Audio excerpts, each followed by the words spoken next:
മലയാളക്കര കണ്ട ഗംഭീര വിജയമായി മാറിയിരിക്കുകയാണ് തുടരും. മോഹൻലാലിനെ നായകനാക്കി തരുണ മൂർത്തി അണിയിച്ചൊരുക്കിയ ചിത്രം കളക്ഷന് റെക്കോർഡുകൾ തകർത്തെറിഞ്ഞിരിക്കുകയാണ്. കേരളത്തിൽ നിന്ന് മാത്രം 100 കോടി സ്വന്തമാക്കിയ ആദ്യ ചിത്രമായി തുടരും മാറി. OTT റിലീസിന് ശേഷവും ചിത്രത്തിന് പ്രശംസകൾ കൂടുകയാണ്.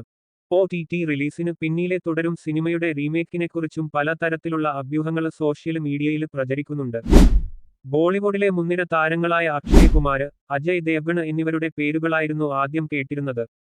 കഴിഞ്ഞ കുറച്ച് കാലങ്ങളായി സൗത്ത് ഇന്ത്യൻ സിനിമകൾ തേടിപ്പിടിച്ച് റീമേക്ക് ചെയ്യുന്ന നടന്മാരാണ് ഇവര്.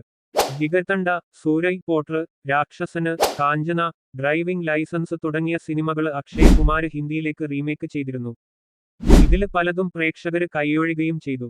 മലയാള സിനിമയിലെ നാഴികക്കല്ലുകളിലൊന്നായ ദൃശ്യവും അതിന്റെ 2ാം ഭാഗവും റീമേക്ക് ചെയ്തത് അജയ് ദേവ്ഗൺ ആയിരുന്നു. തമിഴിലെ സൂപ്പർഹിറ്റായ കൈദിയും അജയ് ദേവ്ഗൺ റീമേക്ക് ചെയ്തത്. ബോള എന്ന പേരിലൊരുക്കിയ ചിത്രം ബോക്സ് ഓഫീസിൽ തകർന്നടിഞ്ഞു.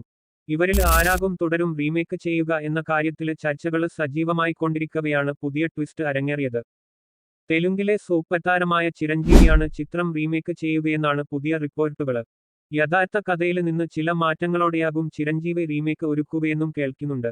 എന്നാൽ താരം റീമേക്ക് ചെയ്ത സിനിമകളെല്ലാം സോഷ്യൽ മീഡിയയിൽ വലിയ രീതിയിൽ വിമർശനം നേരിട്ടിരുന്നു.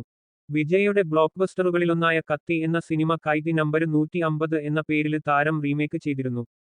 ഒറിജിനലിനെ വികലമാക്കിയ റീമേക്കെന്നാണ് പലരും ഈ സിനിമയെ വിശേഷിപ്പിച്ചത്. മോഹൻലാലിനെ നായകനാക്കി പൃഥ്വിരാജ് സംവിധാനം ചെയ്ത ലൂസിഫറും ചിരഞ്ജീവി തെലുങ്കിലേക്ക് കൊണ്ടുപോയിരുന്നു. സൽമാൻ ഖാൻ അതിഥിവേഷത്തിലെത്തിയ ഗോഡ്ഫാദർ ബോക്സ് ഓഫീസിൽ തകർന്നടിഞ്ഞു. ഒറിജിനൽ വേർഷനുമായി യാതൊരു ബന്ധവുമില്ലാത്ത റീമേക്കെന്നാണ് പലരും ഗോഡ്ഫാദറിനെ കണക്കാക്കിയത്. ഷൂട്ടിനിടെ ചിരഞ്ജീവി സ്ക്രിപ്റ്റിൽ കൈകടത്തിയെന്ന വാർത്തകളും സോഷ്യൽ മീഡിയയിൽ ചർച്ചയായിരുന്നു. മോഹൻലാലിലെ താരവും നടനും ഒരുപോലെ നിറഞ്ഞാടിയ തുടരും മറ്റു ഭാഷയിലേക്ക് പോയാൽ അതിനെ ഇത്രത്തോളം പെർഫെക്ഷനിൽ അവതരിപ്പിക്കാൻ കഴിയുന്ന മറ്റു നടന്മാര് ഇന്ത്യൻ സിനിമയിലില്ല എന്നാണ് പലരും അഭിപ്രായപ്പെടുന്നത്. അജയ് ദേവ്ഗണിന് ഈ സിനിമ റീമേക്ക് ചെയ്ത് ഫലിപ്പിക്കാൻ സാധിക്കില്ലെന്ന് പറഞ്ഞുകൊണ്ട് ഒരാൾ പങ്കുവെച്ച പോസ്റ്റ് അടുത്തിടെ ചർച്ചയായിരുന്നു.